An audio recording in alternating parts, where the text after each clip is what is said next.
Now, with South Africa being one of the most biodiverse countries on the planet, the Worldwide Fund for Nature says more resources must be invested towards conservation efforts. The NGO was speaking following the concerning rhino poaching statistics released recently. The figures reveal that 60% of poaching cases last year happened in one park in northern KwaZulu-Natal. The same park is responsible for the repopulating the southern white rhino from just 50 of the animals to more than 15,000. Newzroom Afrika's Karinda Jagmohan reports. Economy aside, South Africa is one of the richest countries in the world. We must be even prouder that we count among the top 3 most biodiversity-rich countries in the world.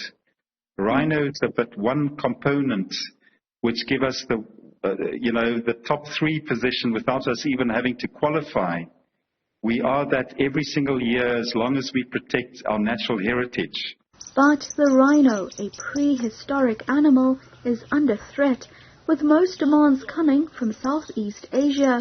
The significance of rhino horn is deeply rooted in traditional medicine on the one hand.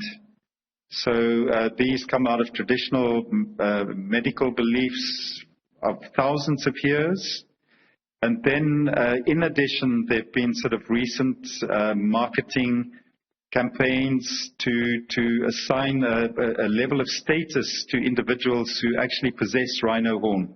It's become increasingly expensive, so there are ridiculous amounts of money that are flushing around for something that's principally keratin. That's the same as you have in your fingernails. Anti-poaching initiatives have kept criminal syndicates out of the Kruger National Park, but they're now targeting KwaZulu-Natal's biggest reserve. In the early 1900s, there were fewer than 50 animals left of that species, and they were all in the Hluhluwe-Mfolozi area. And those numbers had been grown back to well over 20,000 animals in the early 2000s until poaching started pegging them back. And there are estimates now that there are around about 16,000 of them left. But they're all from that original source population in Hluhluwe-Mfolozi.